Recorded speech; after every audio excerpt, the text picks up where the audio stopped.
Masyarakat sebenarnya sudah banyak makan asam garam mendapatkan informasi yang namanya terjebak investasi bodong. Tapi sepertinya dengan tawaran yang begitu luar biasa menggiurkan, terutama dalam hal imbal hasil, ternyata masyarakat tidak kapok-kapok juga. Dan di pagi hari ini kita akan bertanya kepada salah seorang yang pernah mengalami secara langsung terkena yang namanya investasi bodong, dan juga kita akan membahas bagaimana sih sebenarnya tips-tips untuk bisa menghindarinya bersama perencana keuangan kita, Aidil Akbar. Selamat pagi. Pagi ya. Dan juga Fla. Hai, good morning. Selamat pagi. Selamat pagi, Fla. Kamu cantik sekali. Iya, mungkin lagi glowing kali ya, lagi pregnant. Wah, Fla ini sedang hamil 4,5 bulan ya, Fla ya? Iya, betul. Kita doain semoga semuanya lancar. Makasih, nanti sampai harinya ya, Fla. Thank you. Fla, kita nih mendengar, karena memang belakangan ini kan kita juga ya membaca ya di surat kabar dan juga di media ya, Bar ya.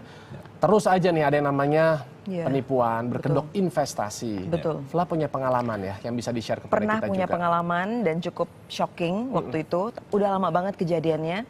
Waktu itu tahun 99 saya pernah bergabung di salah satu sama investasi seperti itu dan akhirnya ketahuan bodong, yaitu PT Alam Raya. Jadi waktu itu agribisnis, dia itu kantornya di Sukabumi.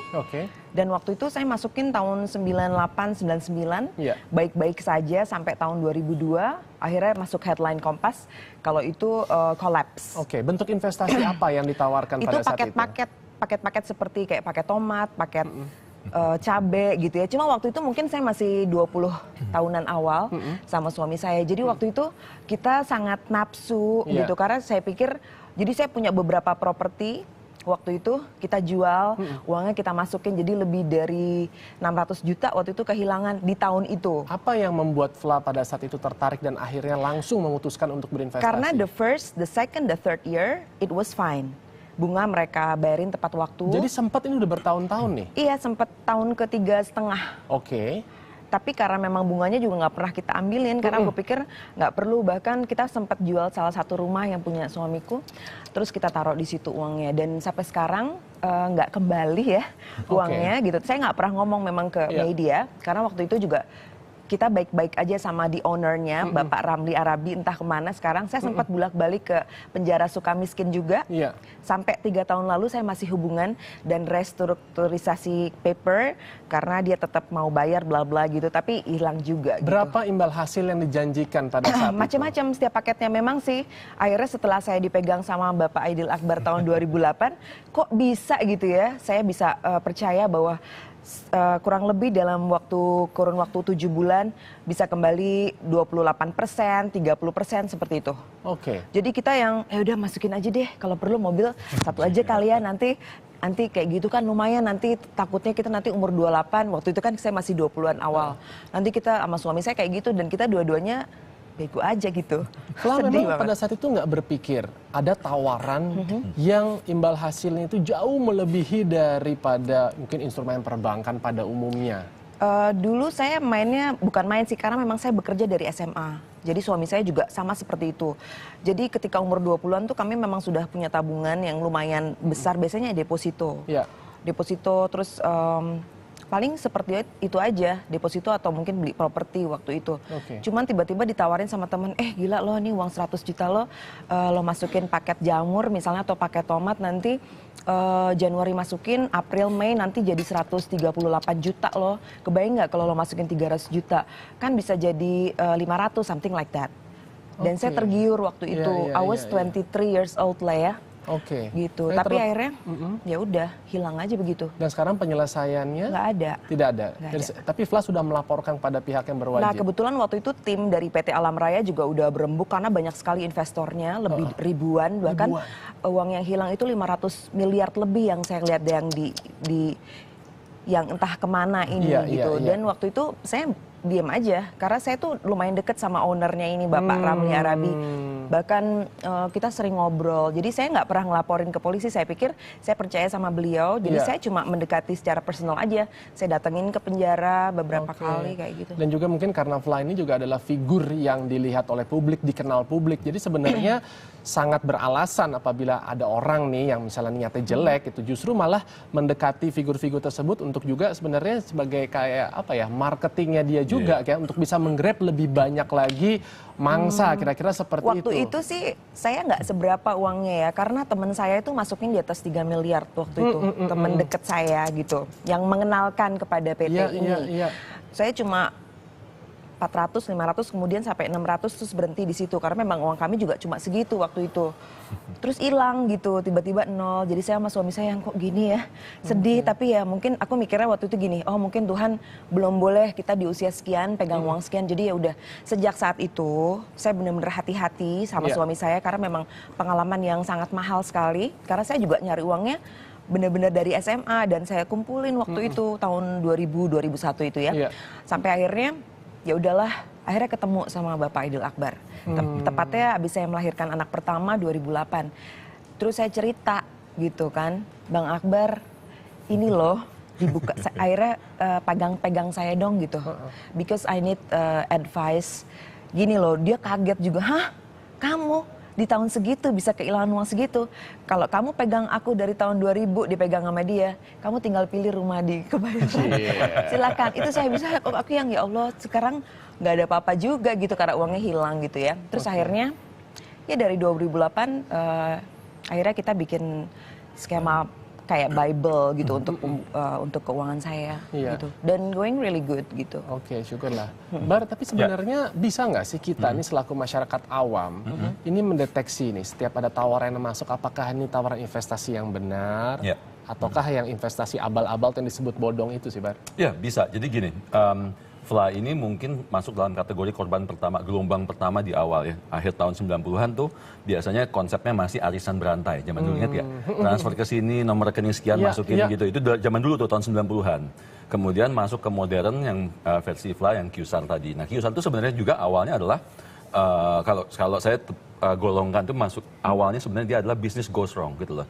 Jadi dia sebenarnya awalnya berbisnis tanam-menanam, tapi kemudian akibat uang masuk sedemikian banyak dan ownernya nggak bisa lagi menanam, yang terjadi adalah kemudian dia instead of dia tanemin atau dia tolak itu uang, yang terjadi adalah dia bikin skema piramida sehingga uang-uang yang masuk berikutnya dipakai untuk membayarkan yang investor di awal. Untuk yang awalnya. Yes, exactly. Nah, jadi awalnya makanya kita harus bisa bedakan antara yang bisnis memang antara investasi yang memang skema dari awalnya dibuat seperti bodong dengan yang investasi very high risk atau cenderung spekulatif. Kalau FLA tadi sebenarnya awalnya adalah bisnis yang high risk, very high risk ya. Karena kan bisnis langsung direct ke investment, ke tanaman dan sebagainya ya. Kalau yang bodong, skema bodong itu kalau kita di luar negeri kita dengan namanya Ponzi scheme atau Madoff yang paling ngetop ya.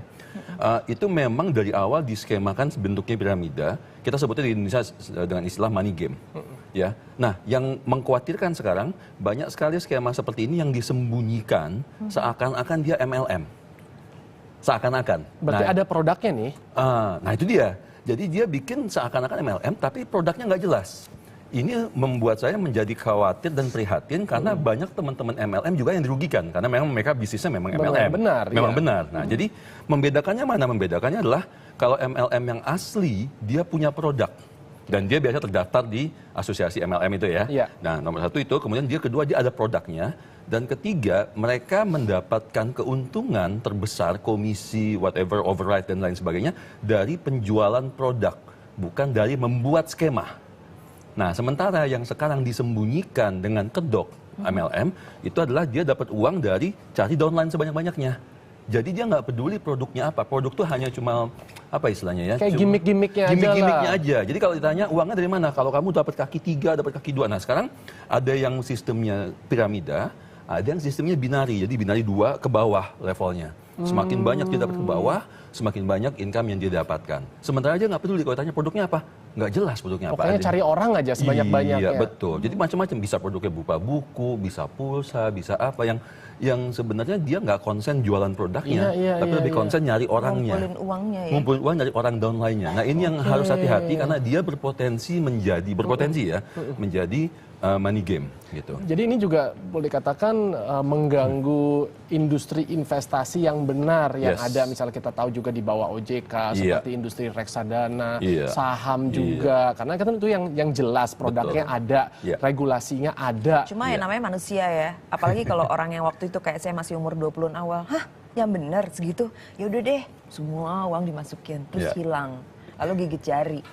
gitu. Tapi sekarang Fla jadi kapok nggak dengan yang Of namanya course, investasi? kapok. Betul. Jadi sejak kejadian itu tahun 2002, kita kembali dari nol lagi, kita nabung lalu membeli yang pasti-pasti saja dan Seperti apa sih Fla? Sekarang seperti ini properti investasi yang kamu? pasti ya. Oke. Yang properti. Jadi kalau saya setiap punya uang di atas sekian gitu daripada saya naruh di tempat lain ya saya mendingan beli properti gitu. Atau mungkin seperti saran Mas Aidil Akbar sejak aku dipegang dia dari tahun 2008 ya memang ada investasi-investasi seperti buat kuliahku ini. Mungkin saya ada beberapa blog juga sih dan ada saham juga sebetulnya tapi yang aman lah gitu. Yang aman lalu yang nggak saya mainin sendiri. Betul. Tapi memang mungkin Dikip aja gitu dikip ya, aja sebagai mungkin investasi. ya 20-23% tapi untuk jangka panjang ya di atas 10 Oke. tahun seperti itu. Terus udah gitu ya mungkin emas balok seperti itu untuk harta yang bisa dicairkan kapanpun gitu, tidak memegang cash dalam jumlah banyak karena memang merugikan. Jadi saya tuh banyak diajarin gitu, banyak karena memang oh begini toh gitu ya udah. Terus menjual properti yang di pinggir kota karena memang nggak bagus kenaikannya. Lalu kebetulan saya jual juga, saya beli di tengah kota dan ya alhamdulillah saya punya rumah di tengah kota. Tuh, Gitu. coba luar biasa sekali loh. Akhirnya. Kalau yang lain sama perencana keuangan ngomongnya emasnya emas batangan, tapi dipegang sama Akbar emasnya balok katanya. Balok, gitu. Ngeri loh. Kalau balok itu biasanya ngomongnya udah kilo, udah bukan gramnya Bar ya. Enggak lain masih gram-gram yang kecil-kecil gitu ya. Tapi maksudnya sesuatu yang make sense lah gitu. Tapi itu buat saya gini, tapi saya akhirnya tetap mikir sama suami saya. So saya bilang gini, ya nama orang Indonesia ya tetap ada untungnya. Karena untungnya dulu kena gitu ya, segitu banyaknya uang. Dan tidak hanya itu loh, saya juga pernah kena ketipuan lagi yang lain, itu pengisian tongkang minyak di Tanjung Priok. Seperti apa tuh? Saya lebih dari 400 juta juga, 448 juta. Jadi kalau di total kamu udah 1 M hampir lebih, miliaran ya? betul, 1 M lebih. Dan itu saya juga nggak pernah ngomong ke media karena saya pikir itu private saya dan saya masih mencoba untuk secara, tapi hilang juga anak ini. Ibu Rinrin Nur Intanwati namanya yang nipu saya ini. Dia hilang juga, jadi saya semuanya saya kasih ke Aidil Akbar ini loh. Gila kamu kehilangan uang, jadi memang bekerja untuk diinvest. Mungkin maksudnya waktu itu baik, tapi ya saya kurang ilmu. Memang perlu advisor. Tapi apa yang kita sampaikan hari ini gitu, ataupun juga mungkin kejadian kamu itu baik sekali maksudnya apabila melibatkan media yang tepat gitu sebagai sarana. Karena apa yang maksud saya di sini bisa dipelajari, yang bisa kita ambil dan juga memberikan kebermanfaatan sebenarnya buat orang lain gitu. Mungkin di situ Fla bisa mendapatkan juga ada satu keberkahan kan, karena memang Fla juga menjaga supaya orang lain tuh nggak mengalami problem yang sama. Untungnya adalah saya pikir dulu kan saya masih usia muda waktu itu ya 23, 24 sekarang gitu. 25 kan ya? Ya sekarang 11 tahun sih mundur. Terus udah gitu belum punya anak waktu itu. Jadi mungkin uang ya hanya untuk buat kalau sekarang tuh kita hati-hati banget gitu. Jadi apapun kapan sih saya telepon ini bagus apa enggak gitu dan enggak berandai-andai dan tentunya tidak mau jadi pokoknya yang pasti-pasti aja lah, yang make sense gitu. Akbar, apa yang Akbar selalu sampaikan kepada klien pada saat dia memutuskan untuk memilih sebuah sarana investasi? Hal-hal apa yang harus diketahui atau boleh katakan kita utamakan terlebih dahulu? Ya, jadi seperti yang sudah saya sampaikan juga ke Fla jauh-jauh hari, kita being realistik aja. Kalau dengan produk yang sudah ada, yang memang diregulasi dengan benar, itu sudah bisa kaya, gitu kan? Kenapa harus ngambil produk lain atau invest ke tempat yang tidak jelas hanya untuk menambah ekstra resiko? Dengan resiko uang kita hilang, kan gitu. Kecenderungan manusia itu kan punya sifat greedy. Nah itu tugas kita. Makanya kan tidak ada istilah kaya mendadak, gitu ya. Waktu pada saat Fla datang, Fla bilang, saya mau punya rumah ini. Saya bilang, sabar Fla, 2-3 tahun kamu pasti kebeli rumah. Benar, target 3 tahun, kebeli 2 tahun yang lain. Waktu itu ya, langsung DP tahun kedua, DP rumah gitu kan. Nah jadi hal-hal yang seperti itu. Iya, tengah kota lagi kan. Iya dulu rumah saya di pinggir, jual aja yang di pinggir tengah kota. Tapi kan mahal, nggak apa-apa, cobain pokoknya diituin lah. Iya, jadi hal-hal seperti itu. Jadi gini, tadi menyambung kepada skema abal-abalan ya, Madoff tadi. Kemudian ada lagi yang kita sebut dengan produk keuangan beresiko sangat tinggi, ya, atau cenderung spekulatif. Nah, ini biasanya agak nyamar juga, ya. Jadi cenderung misalnya contoh kayak trading forex, trading future, ya. Ini sebenarnya memang produk keuangan, tapi permasalahannya tidak untuk masyarakat awam. Ya kan? Jadi masyarakat yang tidak punya pengalaman sama sekali, yang tidak ngerti sama sekali, jangan direkomendasikan produk-produk seperti ini. larinya ke produk-produk yang standar aja, Iya. produk pasar modal gitu ya. Saham pun saya tidak pernah mengajak nasabah kecuali kalau dia sudah ikut sama saya lebih dari beberapa tahun, baru saya ajarkan dia saham. Kalau tidak, paling mentok dia masuk reksadana saham. Walaupun si kliennya, Bar, saya mau instrumen pokoknya yang memberikan imbal hasil paling tinggi, yang Yes. paling agresif gitu. Ya, sudah kewajiban seorang financial planner mendidik, mengeduket nasabahnya. Nah, kecuali kalau nasabahnya tetap ngotot. Nah, pada saat nasabahnya tetap ngotot, saya akan bilang, oke, if you invest dengan profil risiko di luar dari yang investasi di luar profil risiko, saya angkat tangan, Oke. saya akan buatkan sebuah surat yang menyatakan bahwa Anda sudah ngerti risikonya loh, sudah saya Ya. kasih peringatan. Betul. Gitu. Tapi sebenarnya perencana keuangan itu boleh nggak sih dia memberikan rekomendasi ke perusahaan di mana dia sebenarnya terafiliasi di dalamnya? Nah, sebenarnya gini, kalau kita bicara, kan berarti ke induk organisasi. Seorang financial planner, perencana keuangan yang punya sertifikasi, internationally standard, itu ada code of ethicnya. Ya. Ya, jadi ada code of ethic 401 yang mengatakan conflict of interest has to be disclosed. Jadi kalau dia terafiliasi, baik secara langsung ataupun tidak langsung, dia harus disclose itu ke nasabah, dan nasabah harus menyatakan tidak keberatan. Itu Oke. satu. Ya kan, terus kedua, Code of Ethic 702, 703 itu menyatakan bahwa dia sudah melakukan suatu analisa yang secara detail yang Ya. bisa dipertanggungjawabkan sebelum dia merekomendasikan suatu produk keuangan. Ini hanya produk loh, bukan lagi skema. Skema lebih dahsyat lagi karena produk keuangan sendiri kan adalah produk yang sudah diregulasi. Iya. Ya. Dan kemudian ada satu pasal juga di Code of Ethic, itu saya lupa pasal yang berapa, tapi menyatakan bahwa perencana keuangan hanya memberikan rekomendasi pada produk-produk keuangan.